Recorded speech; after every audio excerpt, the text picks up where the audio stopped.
Hello guys and welcome to this next tutorial. Ngayon naman ituturo ko sa inyo kung paano mag-create ng fresh na environment. Okay, so ano ba yung fresh environment? Ito yung lugar kung saan ka magre-recruit ng mga new blood or ng mga bagong prospect. Okay, let's face it, ang goal po nating lahat was mag-recruit ng mga bago. Okay, so ang kailangan po, meron tayong environment na maraming bago na wala pang alam dun sa pinopromote po natin. Okay, so ano yung importance ng fresh environment? Okay? So, mamaya po, dadaanan ko yan habang ginagawa ko po to. Okay? Now, here are the common mistakes na ginagawa po ng karaniwan ng tao kung bakit po post naman sila ng post, update naman sila ng update ng newsfeed nila, okay? And yung iba, nakagawa na rin ng group, saka ng page, post din ng post, update din ng update. Pagka may bagong ang labas na video or bagong labas na mga cheque, pinopost nila, pero nagtataka sila, bakit ganun? Parang wala pa rin nagre-reply or kung meron man, konti. Bilang. Kaya minsan nag-reply na nga, hindi pa nag-join. Why? Because these are the common mistakes na hindi nila napapansin na nagagawa nila. Number one, okay, they are using one Facebook account for all. Ibig sabihin, yung personal mo, okay, at yung pang-mingle mo sa mga kapwa mo crossline, upline, isa. Okay? So, yun ang common mistake. Okay? Kaya nangyayari, okay, post ka nga ng post, ang nakakakita naman, mas yung dati ng mga nakakita. Okay? Sa umpisa, okay po yun. Okay? Pero pag inabot ka na ng mga 1-2 buwan, sa sobrang dami na ng in-update mo sa newsfeed mo, lahat ng tao doon nakakita na po yung pinopost mo. So, wala na yung sense. Okay? Another po na mistake, meron naman tao nag-a-add ng taga-aim as friend.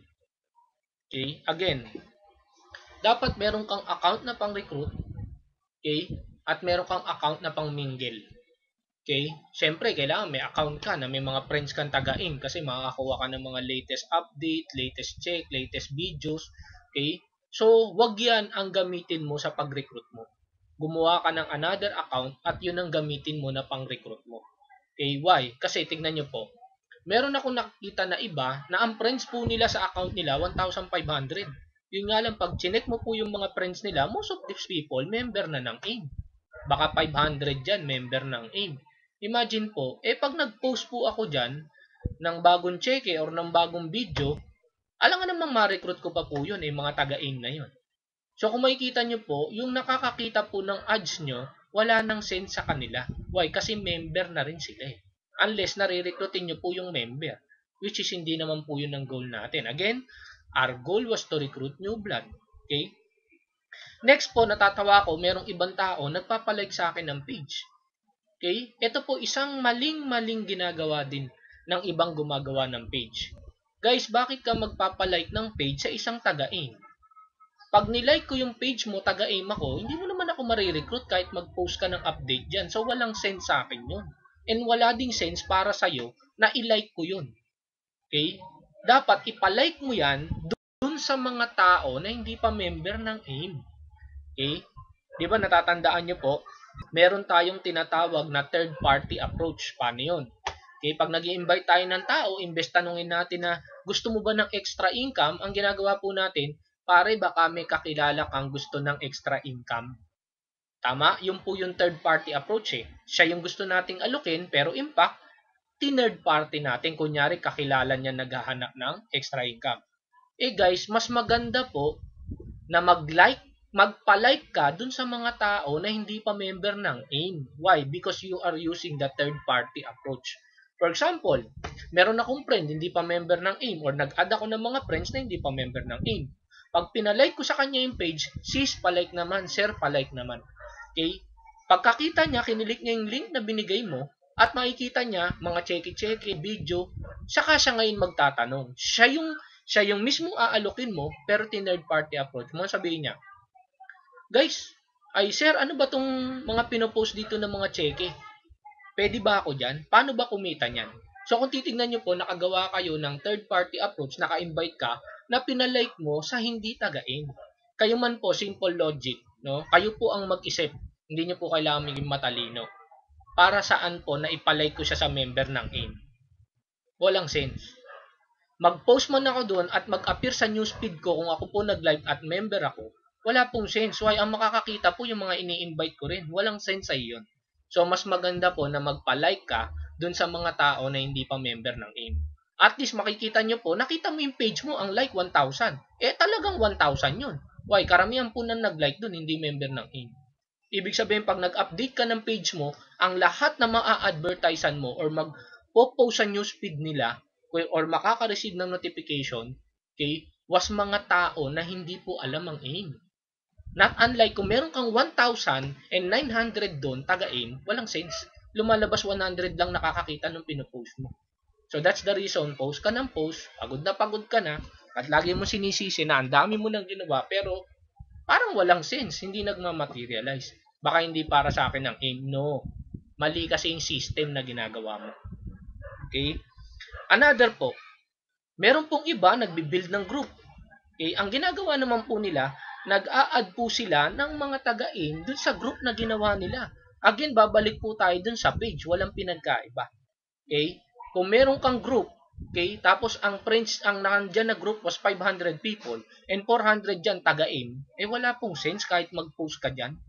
Unang-una, nagpupuyat ka lang, okay, nagpupudpud ka ng daliri mo, kaka-post ng update, ang nakakakita member na, hindi mo pa member. Okay? Okay pa nga sana kung group mo, yung in-add mo dun sa group mo. Okay? Pero ako, I don't suggest mag-add ka ng group mo doon sa pang-recruit mo na group. Okay? Mas maganda kung ikaw lang ang nandun or upline mo nandun or siguro mga dalawang downline mo nandun, pero hindi po sila dapat mag-post doon. Dapat ikaw lang. Sila rin gagawa ng sarili nilang group, sila lang ang magpo-post. Anong purpose lang na nandun yung downline mo or nandun yung upline mo para when you need help, you can contact this person, pwede ka mo din ang tulungan dun sa kausap mo. Okay? So again guys, tama yung ginagawa, okay? Nagpo-post, nag-update, ang mali lang yung system, yung right way of doing it. Kaya lagi kong sinasabi, iba po yung doing things right sa doing the right thing. Okay? So, kung masusundan nyo po ito at ma-internalize nyo po, at this time po, magmamaterialize po yung bagay na ginagawa. Okay? Next po. Now, number 1 po na kailangan nyo was to create a page. Okay? Unang-una, requirement po yan. When you buy a blog from us, okay, kailangan po natin ng page nyo. Okay? And, dun sa mga susunod kong tutorial, tuturuan ko po kayo kung paano magkakaroon ng maraming like yung page nyo na hindi po taga-AIM. Okay? So, ituturo po natin yan. Okay? So, yung page po, dyan po kasi natin i-attach yung website nyo. Gagawa po tayo ng tab dyan para i-attach yung website nyo, shopping cart nyo, etc. So, you need this page. Okay? And in fact, mas maganda po ang page kaysa profile. Okay? Although, siguro, pag sabay-sabay natin, you have a profile, you have a page, okay? And you have a group. So, tatlo po yung gagawin. You have your profile pag gumawa ka na ng FB, so you make this two. Create a page and create a group. Okay?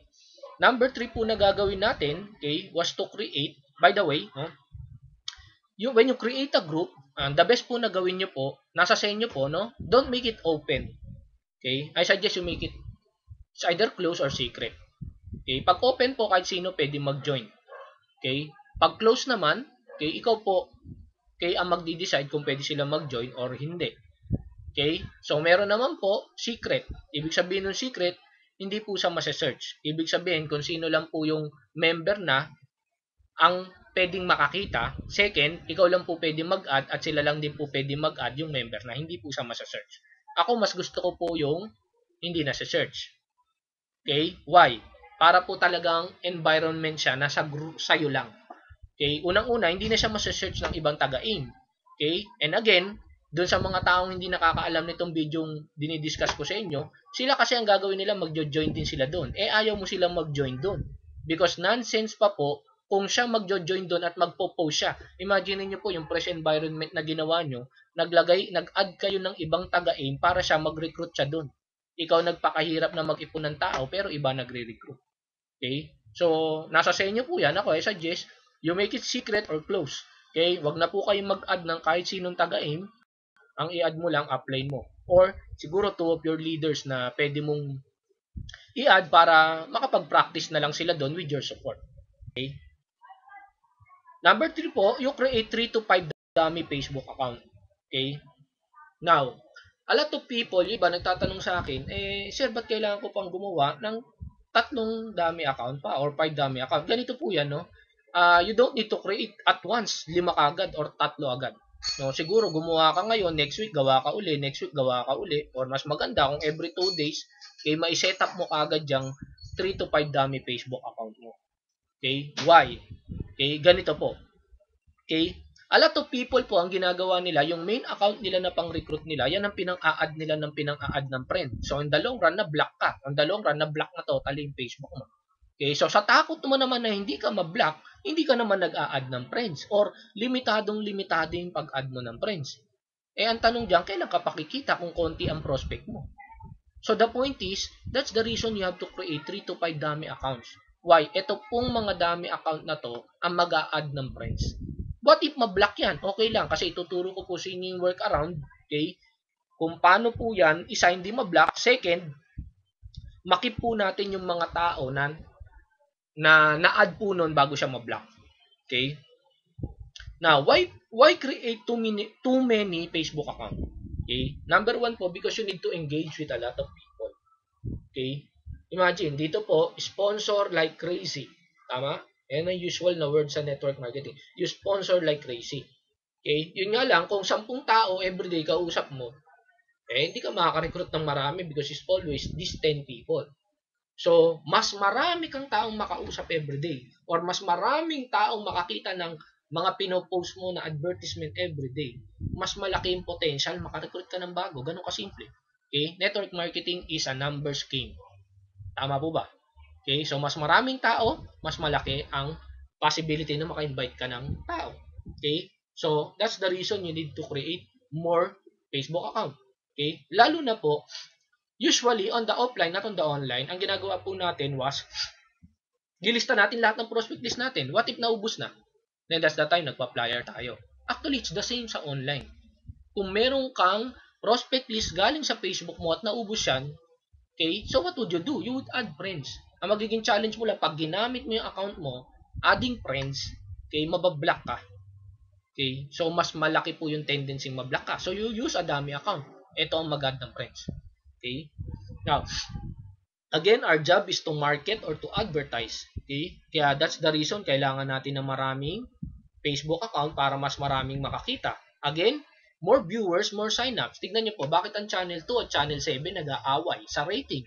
Why? Kasi kung sino po yung mas maraming rating, syempre sila yung mas maraming nanonood. Okay? So, mas mahal ang bayad ng advertisement doon. Why? Kasi kung ako po advertiser, magbabayad ako ng mahal sa 2 sa ganitong oras kasi maraming nanonood. Ibig sabihin, mas maraming makakakita ng ads ko, mas maraming bibili ng produkto. Now, try to see that logic. Napakasimple, tama? Since lahat po ng pinopost natin check lahat po ng mga pinopost nyo na pang-invite was advertisement. Okay? So, dapat maipost mo siya dun sa mas maraming viewers. Kaya kung ang viewer mo was 100, kaya minsan natatawa ko, may nakikita ko, isang group, ang tao 100, tapos ang sipag, post ng post. Kaya sino makakakita niyan? Okay? Meron siyang sariling profile. Ang friends niya 1,300. Okay? Or 1,000. Okay? Guys, sino marirecruit nyo niyan? Postan mo lang sa isang buwan yung 1,000 na yan. Sawa na yan, nakita na nila lahat eh. So, if you don't have new friends every month, okay, you're doomed to fail. Kasi nauubusan ka ng viewers. Okay? So, that's the reason even Channel 2 and 7 nag-aagawan sa viewers. And that's the same thing that you should do. Again, okay, I'll try to emphasize this. The more the viewers, the more the sign-ups. Okay? So, ang main goal mo ngayon was paramihin tong viewers mo. Mas marami kang viewers, mas marami kang magiging sign-up. Ganun kasimple po. Okay? So, let's go. Now, imagine if you have 3 FB friends. For example, meron kang 3 FB account. Again, this 3 FB account is different from your main Facebook account. Yung main mo, yan na ang gagamitin mo mamaya pang advertise. Etong 3 na FB, ito po ang pang add mo. Okay? Now, you add 10 friend requests every day. Okay? Kasi po, mas malaki ang tendency po na hindi ka ma-block kung 10 friend requests lang ang i-add mo every day. Okay? So, yung iba kasi ang ginagawa, nag-a-add ng 20, 30, 40 sa isang araw. Okay? Tapos na-block sila for 7 hours. Okay? So, the best thing you should do, since mas malimit mo yung sarili mo to 10 friend requests, hindi ka mabablock. Yun nga lang, ang challenge mo, kailan ka pa makakaipon ng maraming friends. So that's the reason na gumagawa ka ng tatlong FB. Kasi na-multiply mo yung 10 friend request. Okay, so in 30 days, that would be 900 viewers. Let's face it, sa prospect list natin, that's drop 0. So ibig sabihin, at least, you have 90 new members.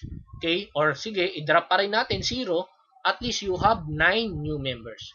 Okay, that's good din naman. Okay, in fact, yung 9 gagawin yung ginawa mo, okay, times 9 siya the following month. Okay, now what if, okay, you have 5 FB friends. Or, I'm sorry, 5 FB accounts. Kasi masipag ka eh. Okay? So, you created 5 FB accounts. 5 FB accounts, that's 10 friend requests every day. Sa 30 days, that would be 1,500 viewers. Fresh. Okay? 150 members, or if we drop it to 0, that's 15 new members again every month. Okay? And this 15, gagawin yung ginawa mo, guys, imagine kung gaano kalaki magiging network. Again, this is a fresh environment. Walang taga-aim. Okay? Ikaw and fresh ng mga tao. Okay? At pag tinuro mo to sa downline mo, they will do the same thing. Guys, imagine, puro fresh, puro new blood. Okay? Ang ma-invite mo. Okay? And these are the people. Ako kasi, ang main logic ko kasi, huwag ipilit sa ayaw. Humanap ng gusto. Okay? Kaya sa akin, hindi ko yan pinipilit. Pag ayaw mo, wag next. Hanap ako ng iba. Why? Billions ang users ng FB. Okay? Or billion ang tao sa buong mundo. Ba't ko ipipilit sa ayaw? Okay? Ang gagawin ko, ipilit ko sa gusto. Okay? Humanap ako ng gusto. I'm sorry, not ipilit sa gusto. Humanap ako ng gusto kaysa ipilit sa ayaw. Simple logic. Okay? Next. Okay. Ito yung usual na reason ng iba. Nakakatamad, gagawa ako ng 3 to 5 Facebook account. Pag ganyan po ang reason natin, yan po ang isang bagay na hindi ko na masosolve. Kasi kahit napakarami mong tool, okay, pero tamad ka, wala pong sense. Wala pong mangyayari sa'yo. Okay? Kaya po dapat dito, talagang magsipag ka. In fact, if you create 3 to 5 Facebook account, siguro, kung tamad ka talaga, di every week ka gumawa ng isang Facebook. Okay? Siguro naman, one month, and first week, nakagawa ka na ng 5 Facebook account. Tamad ka kasi, kaya every week, isa lang ginagawa mo. Okay? Pero the point is, pagkatamad po kayo at tinatamad po kayong gawin to, I'm sorry, hindi ko na po kayo matutulungan. Okay? Pero, isa lang ang account mo, at ang sipag mo mag-post, kahit masipag ka, nonsense yung ginagawa mo. Okay? So, mapapagod ka lang on the long run na walang gano'ng nagre-response dun sa ginawa mo. Okay? So, ito, magsisipag ka lang ng konti, pero mas maraming magre-response dun sa gagawin mo. Next. Sabi nung iba, paano po yun? Nabablock yung dami account ng Facebook na ginagawa ko. Okay? So, wag po kayong mag-alala dun. Okay? Unang-una po, I will teach you a workaround to prevent from being blocked or to maximize the dami account before it gets blocked. Ibig sabihin, let's face it, mabablock yan kasi yung account mo nga nabablock yan pa. But the point is, bago siya mablock, na maximize po natin lahat ng inad na friends ng dami account. Tuturo ko po yan sa inyo. Okay? Yung workaround para hindi ka ma-block, yun lang po, ganun lang naman kasimple. You add 10 friends every day. Mas maliit po yung tendency na ma-block ka. Nga lang, magiging challenge mo, 10 every day, kailan ka pa po yayaman yan. So that's the reason you multiply yourself. Kaya nga network marketing is leveraging yourself. You multiply your time to others. Okay? Kaya nga it's the same. You make 3 to 5 FB account, di na multiply mo yung 10 friend request na limit mo per day. Okay? So you apply still the law of leverage on this one na ginagawa po natin. Next. Na tools po na kailangan natin, number 1, we'll be using multifax. Okay? Ito pong multifax, a lot of people, baka po alam na to, yung iba hindi po alam, most of them hindi alam. Ito po yung ginagamit ko para makapag-login ako sa Facebook, no? Using Firefox, magla-login ako sa Facebook sa 5 account, sabay-sabay. Okay, hindi ko na po kailangan ng iba't ibang browser. Isang browser lang. Firefox lang. Sabay-sabay pwede ako mag-login. Ibig sabihin, pwede kayong gamitin pang-bridging, okay, pagka may ka-chat, group chat, pwede. Pwede ko yung gamitin, mostly dito, ginagamit ko pang-add ng friends. Okay? Now, another was auto-add all friends to group. Okay? So, ito naman po, ito pong script na to, ito lang po, doon po sa mga nag-member na, okay, or nakabili na po nung, I'm sorry, hindi po nag-member, no? doon po sa mga taong nakabili na po ng system, okay, bibigay ko po sa inyo yung link kung saan nyo po madadownload po to. Okay, so para magamit nyo po doon sa binubuo nyo pong Fresh environment. Okay,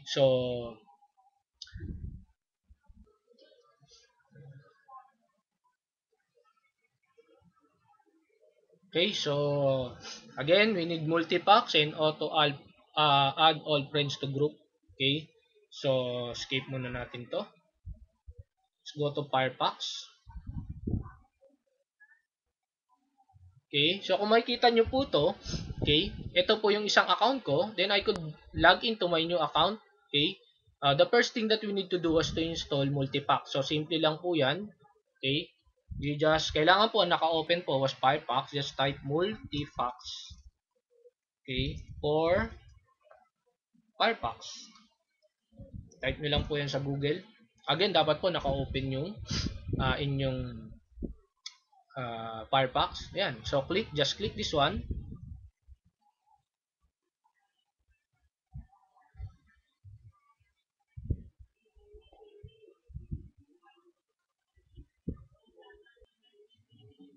Yan. So you click download now.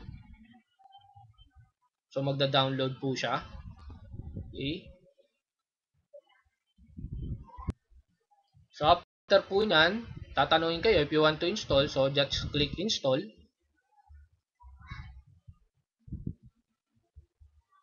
Install now. Okay. So yan. So makikita nyo po, multi-packs has been installed successfully. So okay na po siya. Okay. So kapag na-install na po yan, this is what you do. Okay. Kung makikita nyo po, magkakaroon na po dito ng new private window. Okay, ibig sabihin, ito po, i-click nyo. Okay, so when you click that, mag-o-open po yan ng bagong browser. Still, Firepacks. Okay, type Facebook. Okay. So, ibig sabihin po, pwede na kayong mag-login ng panibagong Facebook account. Okay.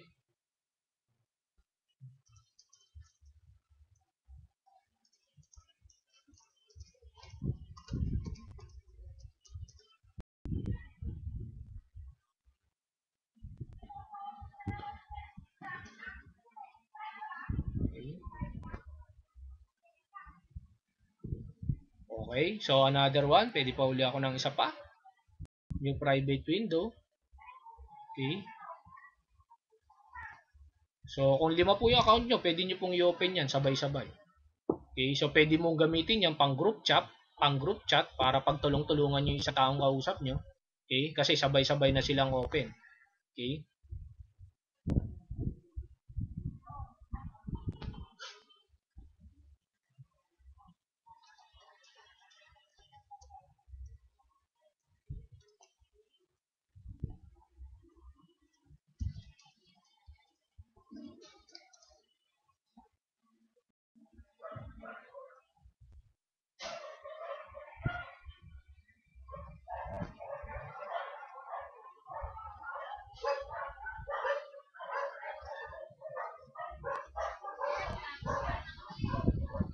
So, yan. So, kung makikita nyo po, 3 account na po naka-open. Okay. So, iba't ibang Facebook account na po to.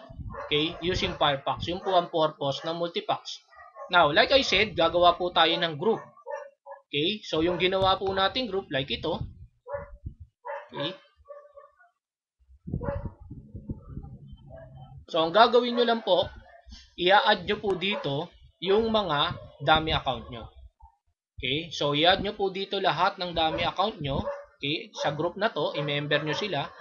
Okay, pagka-member nyo po sa kanila dito, ang trabaho lang po nila, sila po yung mag-add ng friends. Okay, and sila po ngayon na mag-add dito sa group na ginawa nyo.